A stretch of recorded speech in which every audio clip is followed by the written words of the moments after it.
And we made it to Utah!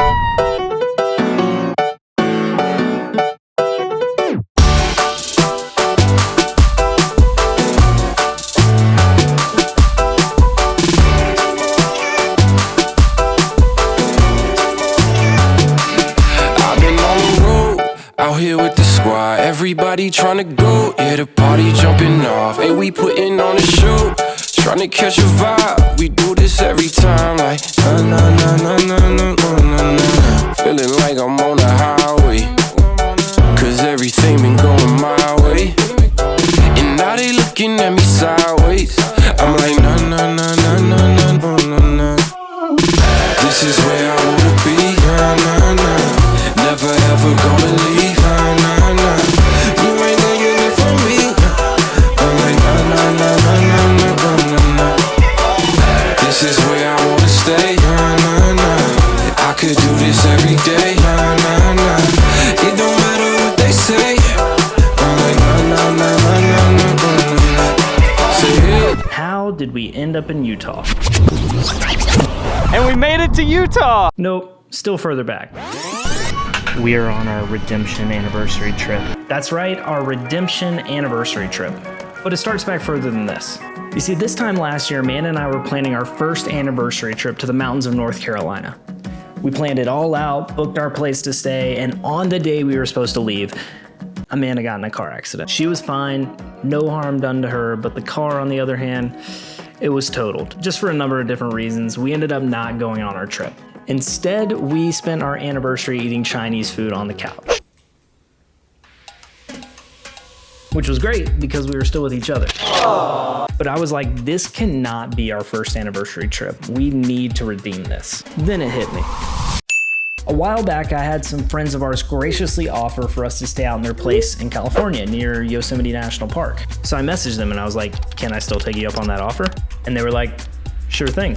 So we started planning our trip to Yosemite and then bam. Now to growing concerns about the deadly coronavirus. And the coronavirus against the coronavirus is moving in. COVID hits.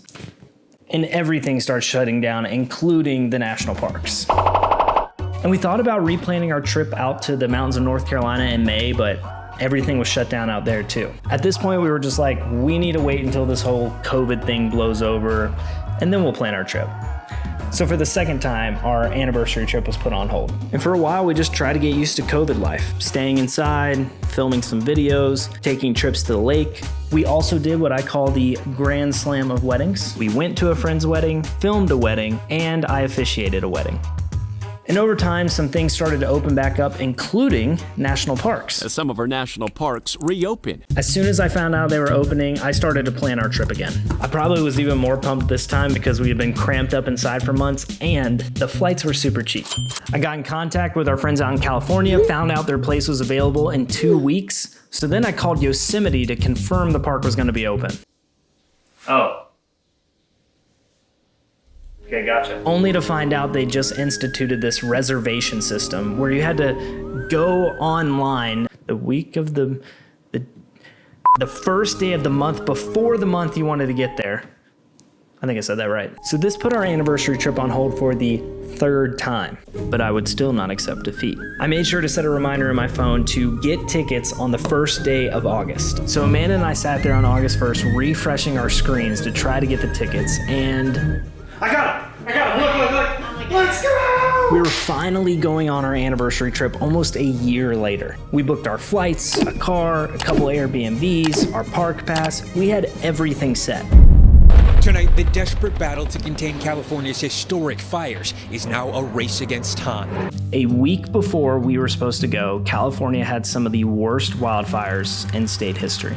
Now, I don't want to turn these fires into a selfish matter. People literally lost their homes and everything else they owned. And the air quality got really bad. There was like this orange haze in the sky, including out in Yosemite, which is where we were going. But Amanda and I were still determined to go. We were just praying for clear skies by the end of the week.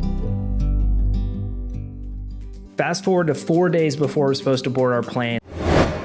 and I'm checking the fire reports daily, and it just does not seem to be getting any better. I called some friends who are living out there, I called the national parks, I talked to some park rangers, and they all advised not going out to California because the air quality was just so bad. It was hazardous to be outside. We were gonna have to cancel our trip for the 4th time. Because we couldn't get our flights refunded, I checked to see where our first layover was gonna be, and it was in Salt Lake City, Utah. And I thought, never been to Utah before. I heard they have some cool stuff there. And in 3 days, we're either gonna lose money on our flight or we're gonna board that plane. So I planned a trip to Utah. You know what they say, 5th time's a charm. Something like that.